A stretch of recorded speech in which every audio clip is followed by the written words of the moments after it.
السلام علیکم ورحمۃ اللہ وبرکاتہ۔ یہ جو خطاب ہوتا ہے نا احباب ذی احتشام، یہ جو خطاب ہوتا ہے یہ کلام ہوتا ہے، اور کلام بنا تو اگر ایک ہی بندہ کر سکتا ہے، کلام بجا کو اگر ایک ہی بندہ کر سکتا ہے، یا آپ کلام کر رہے ہیں تو میں سنتا ہوں، یا پھر میں کچھ عرض کروں گا تو آپ کو سننا ہوگا۔ یہ پہلے میں اور آپ ڈیسائیڈ کر لیں کہ بولنا کس نے ہے، سننا کس نے ہے، خطیب کون ہوگا، سامع کون ہوگا، تاکہ اس کے مطابق ہم اگلے پروگرام کو آگے بڑھا سکیں۔ پیشہ ور کوئی خطیب نہیں ہوں کہ وہ آپ اپنا کام کرتے رہیں اور میں اپنا کام کرتا رہوں، یوں تو کام نہیں چلے گا۔ آپ کی توجہ پوری مجھے حاصل ہوگی تو پھر میں اپنی پوری توجہ آپ کو دے پاؤں گا۔ اور ویسے بھی آداب مجلس ہوتے ہیں، مجلس کے آداب میں ان چیزوں کی بالکل بھی گنجائش نہیں ہوتی۔ میں بچوں سے بڑے ہی محبت کے ساتھ اور پیار کے ساتھ عرض کروں گا کہ وہ اپنی اپنی نشستوں پہ جلوہ گر ہوں اور انتظامیہ ذرا ایکٹیو ہو، تاکہ اللہ کا اور اللہ کے رسول پاک کا ذکر خیر ہو سکے۔ یہ ذکر کسی عام بندے کا نہیں ہے، یہ کسی پرائم منسٹر کا نہیں، یہ کسی صدر مملکت کا نہیں، یہ کونین کے والی کا ذکر خیر ہے، جن کے ذکر سے بہتر کوئی ذکر نہیں، جن کے نام سے بہتر کوئی نام نہیں، جن کے کام سے بہتر کوئی کام نہیں، جن کے کردار سے بہتر کوئی کردار نہیں، جن کی ذات سے افضل کوئی ذات نہیں، جن کی صفات سے اعلیٰ کوئی صفت نہیں۔ ابھی میں نے بیان کرنا ہے، یہ تو ابھی خطبہ بھی میں نے نہیں پڑھا، صرف آپ کی توجہ۔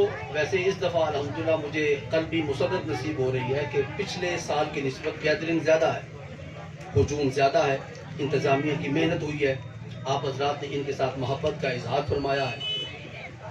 نہ یہ کچھ کر سکتے ہیں نہ آپ کچھ کر سکتے ہیں، اللہ اور اللہ کے رسول نے آپ سب کو توفیق عطا فرمائی، اور اس محفل پاک کے اندر آنے کی اللہ نے رسول کریم کے ذریعے آپ کو اجازت مرحمت فرمائی، کیونکہ محبوب کی محفل کو محبوب سجاتے ہیں، آتے ہیں وہی جنہیں آپ ان انتظامیہ کے بلائے ہوئے نہیں ہیں، ان کے بلانے پہ کون آتا؟ آپ شاہی مہمان ہیں، آپ چیف گیسٹ ہیں، آپ ذرا اپنے سٹیٹس کا دھیان رکھیے اور اپنے سٹیٹس کو پہچانیے کہ آپ کس کیلیبر کے اور کس سٹیٹس کے حامل لوگ ہیں۔ تو اگر آپ کی پوری توجہ مجھے حاصل ہوگی تو میں خطبہ پڑھوں گا، کیونکہ خطبے کا پہلا حرف ہے الحمد، اور اس کے بعد آتا ہے للہ، اللہ کی حمد۔ جس کو اللہ کی حمد ہو رہی ہو تو اس وقت بالکل ایسے ہونا چاہیے کہ جیسے انسان کے جسم کے اندر روح تک موجود نہیں ہے، ساکت صامت جامد۔ ذکر ہوتا ہے، کسی کے باپ کی تعریف ہو رہی ہو تو اگلا بڑے دھیان سے پوری توجہ کے ساتھ سنتا ہے کہ جی میرے باپ کی تعریف ہو رہی ہے، اللہ کی تعریف ہونے لگی ہے، اللہ کے رسول کی تعریف ہونے لگی ہے۔ لیکن ایک من کی بات بھی عرض کر دیتا ہوں اپنی تقریر سے پہلے، یہ پاکیزہ محافل مساجد کے اندر منعقد ہونی چاہیے۔ کہاں پہ جی؟ کم از کم ہمارے کچھ مسلمان بھائی سال کے بعد میلاد پاک کی محفل کے لیے ہی تو مسجد میں آ جائیں، نماز تو ان پہ فرض ابھی ہوئی نہیں، کیونکہ ہم نے یہ سمجھ رکھا ہے کہ سال کے بعد میلاد پاک کی محفل ہم نے منعقد کر دی تو اس محفل میلاد نے پچھلے سارے سال کے گناہ معاف کر دیے، اور اللہ نے جو ہم پر حقوق عائد فرمائے تھے وہ سب کے سب ادا ہو گئے۔ یہ ایک بہت بڑی غلط فہمی ہے، بہت بڑی غلط فہمی ہے۔ جو فرائض ہیں وہ اپنی جگہ پہ کھڑے ہیں، سٹل وہ اپنی جگہ پہ موجود ہیں۔ ہاں یہ ایک ہلکی سی حاضری ہے حضور کی بارگاہ ناز میں کہ یا رسول اللہ ہم آپ کے نام لیوا ہیں، آپ کا کلمہ پڑھنے والے ہیں، تو ہم آپ کی میلاد پاک کی محفل کو سجا کے بیٹھے ہیں اور یہ دعا مانگ رہے ہیں کہ پچھلا سال جس غفلت کے اندر گزرا ہے یا رسول اللہ اس محفل پاک کی برکت سے اگلا سال غفرت میں نہیں اللہ کے ذکر میں اور اللہ کی ذات میں بسر ہو۔ بہت کم لوگوں نے آمین کہا ہے، چلیں ہم سب کہتے ہیں، میں آپ کی طرف سے بھی آمین کہتا ہوں۔ یہ دعوت خیر ہے، یہ دعوت، اسی لیے رسول کریم کو داعی اللہ بنا کے بھیجا گیا، داعی اللہ۔ اور آپ کا آمنا سامنا ایسی قوم کے ساتھ نہیں تھا، سرکار دو عالم کا آمنا سامنا کفار کے ساتھ تھا، مشرکین مکہ کے ساتھ تھا، قریش مکہ کے ساتھ تھا، مکہ کے سرداروں کے ساتھ تھا، جو بڑے بڑے 360 بتوں کو کعبۃ اللہ کے اندر سجا کے بیٹھے ہوئے تھے، ان کے ساتھ سرکار کا مقابلہ تھا۔ لیکن فتح اللہ کریم نے کسے عطا فرمایا؟ جی فتح کسے عطا ہوئی؟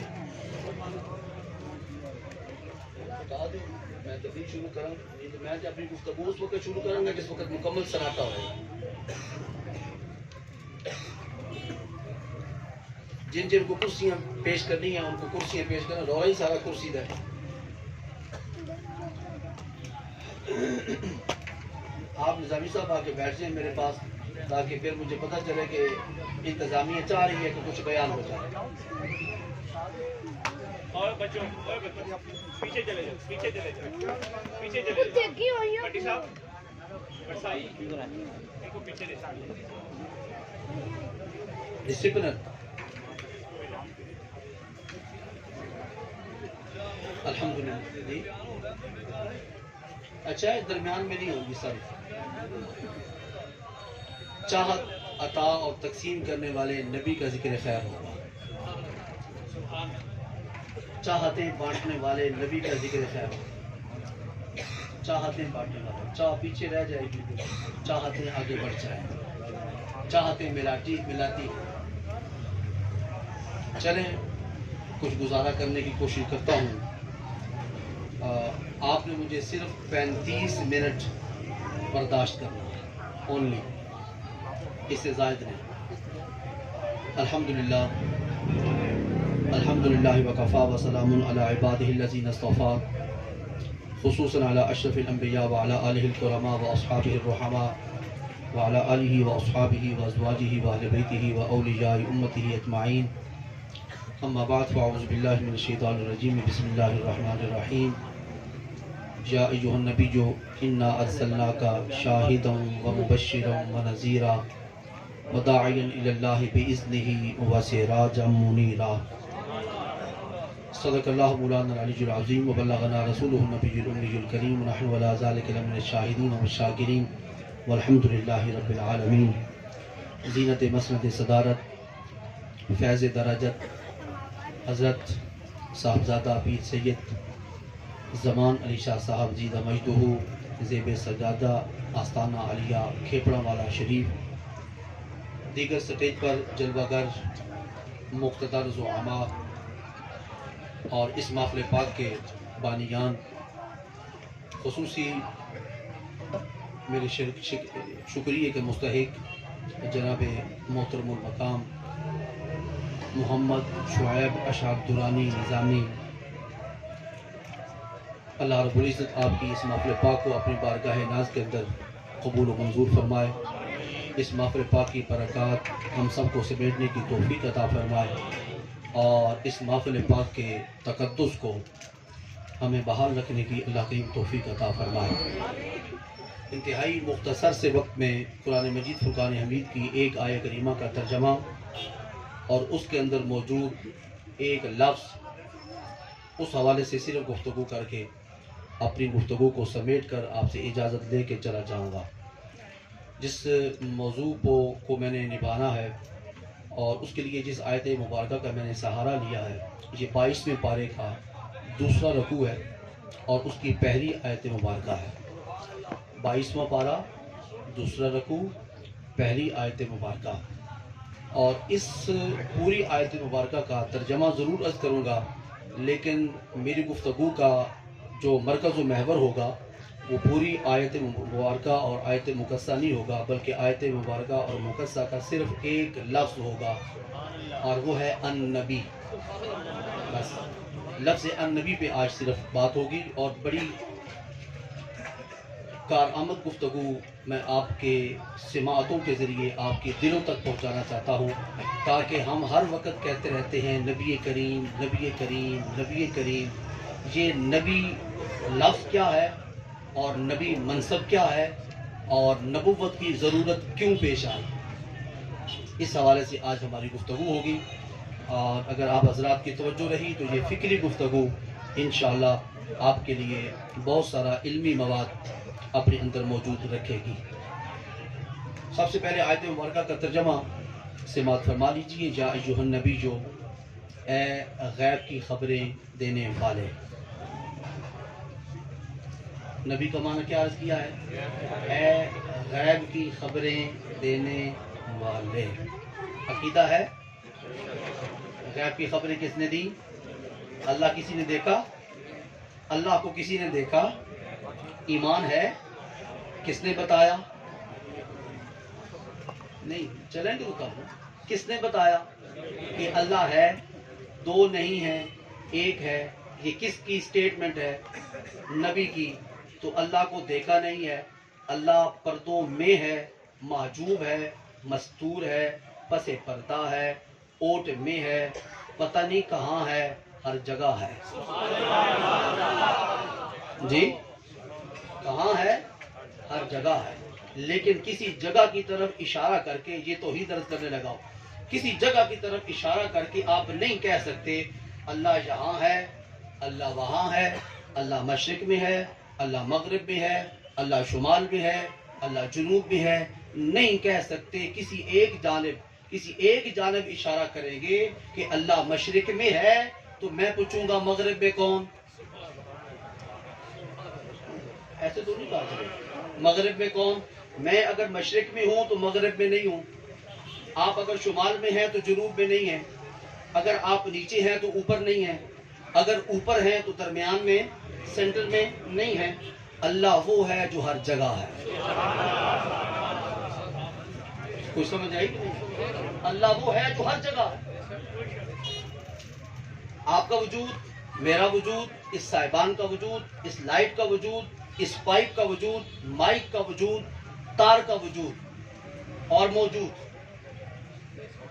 ان سب چیزوں کا وجود. اسی لیے یہ موجود وہ ایسا موجود کہ اس کا وجود نہیں. اللہ کا وجود نہیں لیکن ہر جگہ موجود. موجود لیکن وجود کے بغیر. یہی اس کی تنزیہ ہے. یہی اس کی تنزیہ ہے. میں استادوں کو سبق سنا رہا ہوں. یہی اس کی تنزیہ ہے. یہی اس کا پاک ہونا ہے. یہی اس کا سبحان ہونا ہے. یہی اس کا مخلوق سے جدا ہونا ہے. یہی اس کا ہر شے سے بالا تر ہونا ہے. اور یہی اس کا ہر شے کا خالق ہونا ہے. اللہ پر لفظ شے کا اطلاق نہیں ہوتا. میں تو ہی شروع کر بیٹھا ہوں. اللہ پر لفظ شے کا اطلاق نہیں ہوتا. یہ بھی شے ہے، میں بھی شے ہوں، آپ بھی شے ہیں، میری گھڑی بھی شے ہے، آپ کی اینک بھی شے ہے، جس کرسی بھی آپ بیٹھے ہیں یہ بھی شے ہے. اللہ شے نہیں ہے، اللہ شائعٌ ہے، ہر شے کو وجود دینے والا ہے. شے یہ توحید ہے. اللہ شے نہیں ہے. اللہ پر لفظ شے کا اطلاق نہیں ہو سکتا. اللہ شے نہیں ہے، ہر شے کو وجود دینے والا ہے، ہر شے کا خالق ہے، ہر شے کا مالک ہے، ہر مخلوق کو رزق دینے والا ہے، ہر جہان کو پالنے والا ہے. اسی لیے رب العالمین ہے. سب حمدیں اسی کی ذات کے ساتھ مختص ہیں.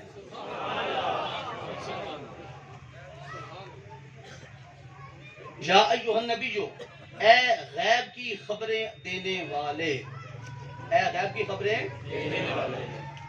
ملائکہ کو آپ نے دیکھ رکھا ہے، فرشتوں کو. دو ہر انسان کے کاندھے پر بیٹھے ہیں فرشتے. کتنے جی؟ دو. کبھی ادھر دیکھیں نظر آئیں گے، ادھر دیکھیں نظر آئیں گے. حضرت امام جلال الدین سیوطی فرماتے ہیں کہ ہر انسان کے ساتھ 9 فرشتے ہیں. کتنے جی؟ 9 فرشتے. ہمیں صرف 2 کا تعارف ہے. ہر انسان کے ساتھ 9 فرشتے ہیں. 9.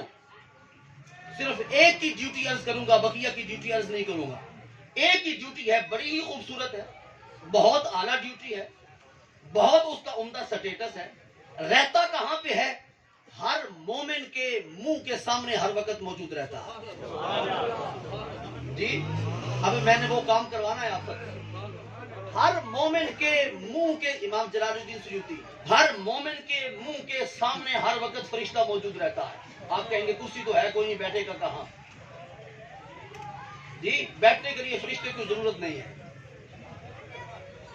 آپ کے کندھے پر بیٹھے ہیں, کبھی بوجھ محسوس ہوا؟ بوجھ محسوس ہوا؟ نور کا بوجھ نہیں ہوتا. بھئی کچھ سن لے بات, میں کچھ سنانا چاہ رہا ہوں آپ کو.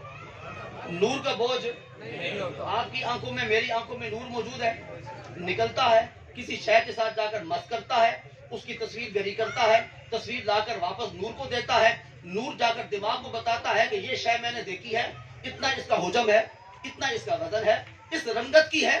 تو تب جا کر آپ کے نور نے عقل کو اور دماغ کو جو شے دی ہے, عقل اس کو تسلیم کرتی ہے کہ واقعی یہ شے ہے.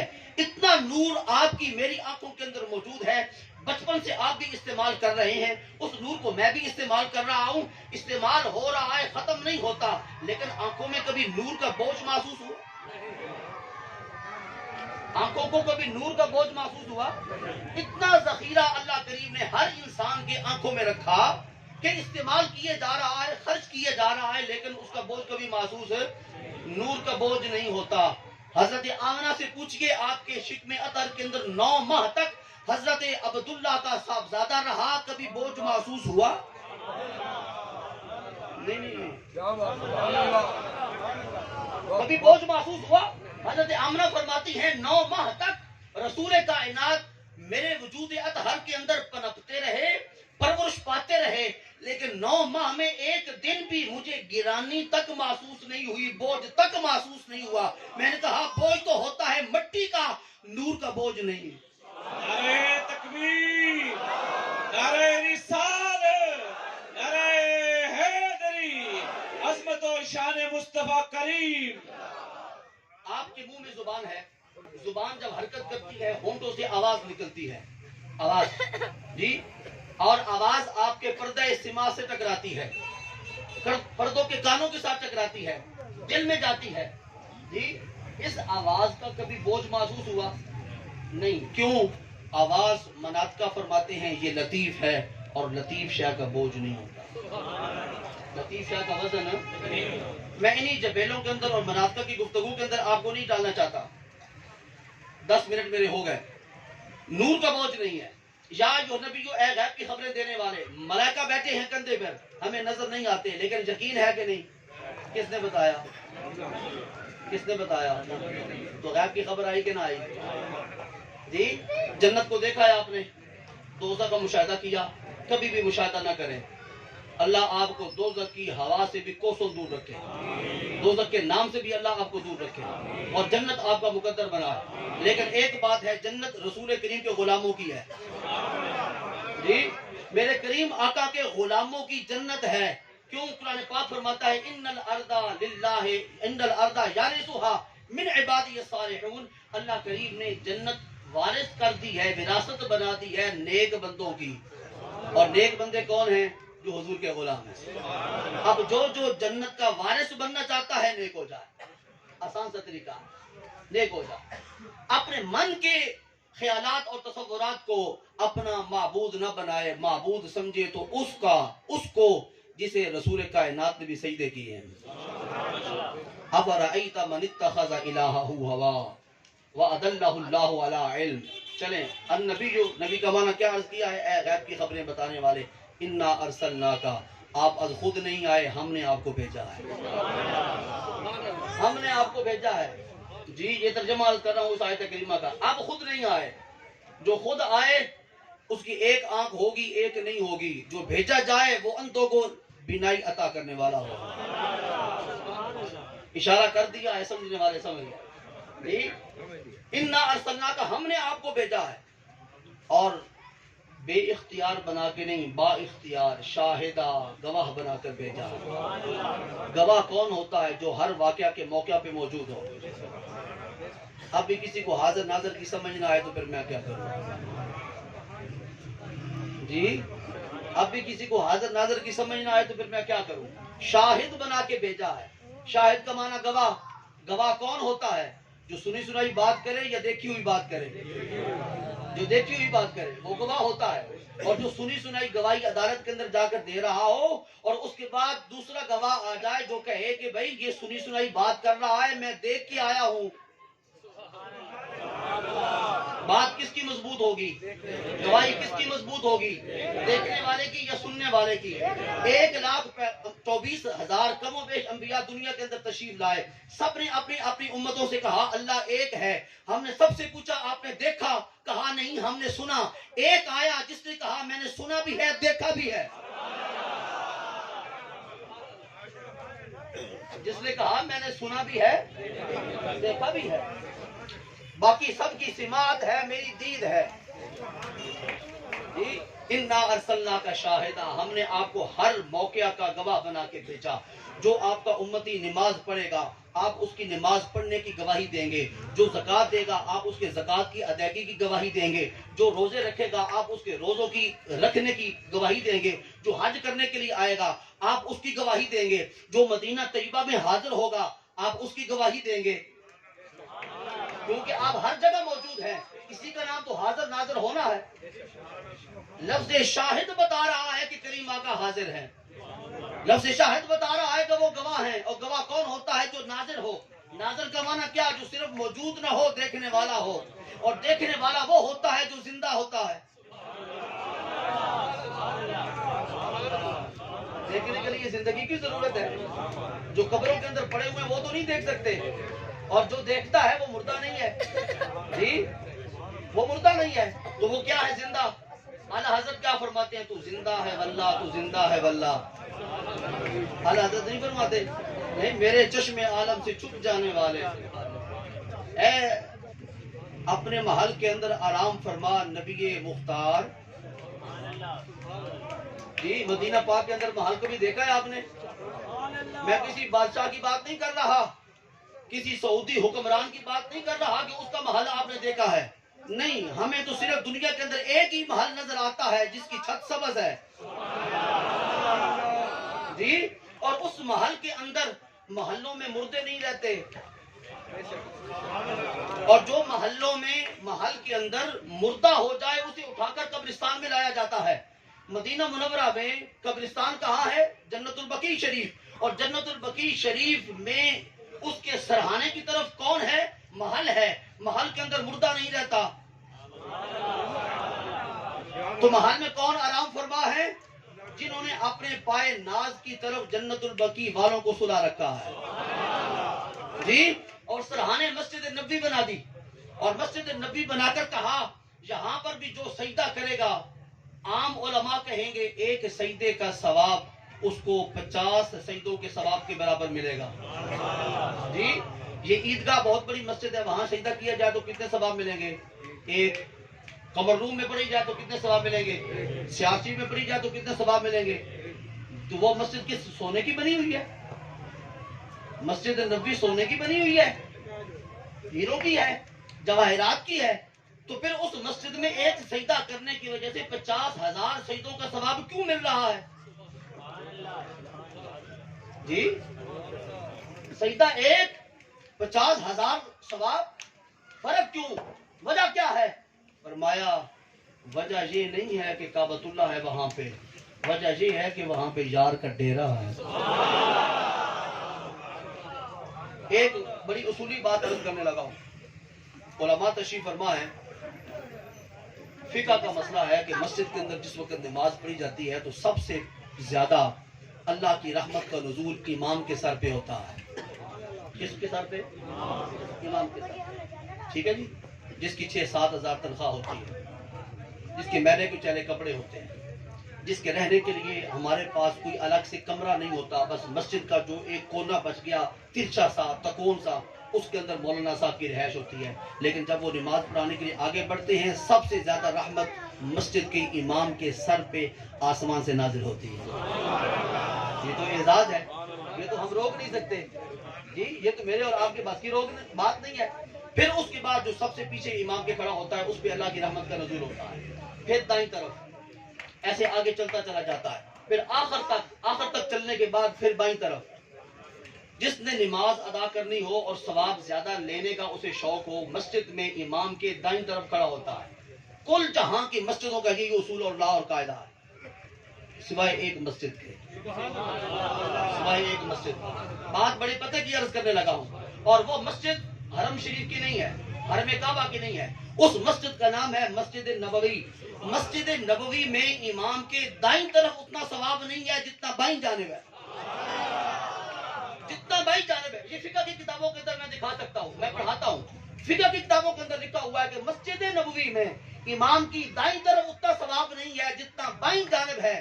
اگر اردو زبان میں کہوں تو پھر رائٹ، انگلش میں رائٹ اور لیفٹ، رائٹ طرف کھڑے ہونے سے اتنا ثواب نہیں ملے گا جتنا لیفٹ کھڑے ہو کر ثواب ملے گا۔ اس ثواب میں اضافے کا سبب مسجد نہیں ہے، وہ ہے جو اپنے سر ناز کو وہاں پر آرام کروا رہا ہے۔ نعرہ تکبیر، نعرہ رسالت، نعرہ حیدری۔ یہ ثواب کے اندر فرق کیوں آیا؟ یہاں پر ضابطہ بدل کیوں گیا؟ یہاں لا چینج کیوں ہو گیا؟ یہاں تبدیلی کیوں آ گئی؟ یہ تبدیلی صرف سرکار کے قدموں کی وجہ سے ہے۔ کل روئے زمین پہ آپ دنیا جہان کے اندر پھیلے، کوئی جنت کا ٹکڑا آپ کو نہیں ملے گا، لیکن ما بین بیتی و منبری روضۃ من ریاض الجنہ، یہ سرکار دو عالم نے اپنے کاشانہ اقدس سے نکل کر مسجد میں منبر شریف پہ آنا ہوتا تھا، درمیان میں جتنا جگہ ہے اللہ کریم نے جنت کا ایک ٹکڑا زمین پہ رکھ دیا، جنت کا ایک ٹکڑا زمین پہ رکھ دیا۔ یا ایھا النبی، اے غیب کی خبریں دینے والے، انا ارسلناک شاہدا، ہم نے آپ کو شاہد اور گواہ بنا کے بھیجا ہے، ومبشرا، اور جنت کی بشارتیں سنانے والا بنا کے بھیجا ہے، ونذیرا، اور خطرات سے قبل از وقت آگاہ کرنے والا بنا کے بھیجا ہے۔ نذیر کا معنی عجیب کر دیا، لیکن میں نے نہیں کیا، اعلیٰ حضرت نے فرمایا ہے، اعلیٰ حضرت نے۔ نذیر کا معنی کیا؟ ڈرانے والا، وہ تو ہوا ہوتا ہے جی، ڈرانے والا، وہ تو کوئی چیز نہیں ہے۔ تو نذیر کا معنی کیا ہے؟ قبل از وقت خطرات سے متنبع کرنے والا اور آگاہ کرنے والا۔ وہ تو بڑی پیاری ہستی ہوتی ہے۔ ناداں آگ کی طرف بڑھتا ہے، جو اس کو بچاتا ہے وہ اس کے ساتھ پیار کرنے والا نہیں جی۔ قبل از وقت خطرات سے آگاہ کرنے والا، یہ نذیر کا معنی۔ وداعیا الی اللہ، اور اللہ کی طرف بلانے والا، بِإِذْنِهِ، اس کے حکم سے، وَسِرَاجًا مُنِيرًا، اور ہم نے آپ کو سراج منیر بنا کے بھیجا۔ جو سراج منیر وہ ہوتا ہے جو صرف روشن خود نہ ہو، بلکہ اس کے سامنے جو آئے اپنی ساری روشنی اس کے اندر منعکس کر دے، اس کے اندر تبدیل کر دے، اپنی صداقت کے نور ایک کے اندر منتقل کرے اور اسے صدیق اکبر بنائے، اپنی عدالت کا نور ایک میں منتقل کرے، اسے فاروق اعظم بنائے، اور اپنے دو نور ظاہری بیٹیوں کی شکل میں ایک کو عطا کر کے ذوالنورین بنا دے، اور اپنے علم کی ایک توجہ عطا کر کے باب مدینۃ العلم بنا دے۔ اللہ اکبر۔ آئیے اب نبی پہ بات کرتا ہوں کہ نبی کون ہوتا ہے۔ نبی کون ہوتا ہے؟ نبی اللہ کی طرف سے بھیجا ہوا فرستادہ ہوتا ہے، جو اللہ کا پیغام مخلوق تک پہنچانے کے لیے آتا ہے۔ کس لیے آتا ہے جی؟ اللہ کا پیغام مخلوق تک پہنچانے کے لیے آتا ہے۔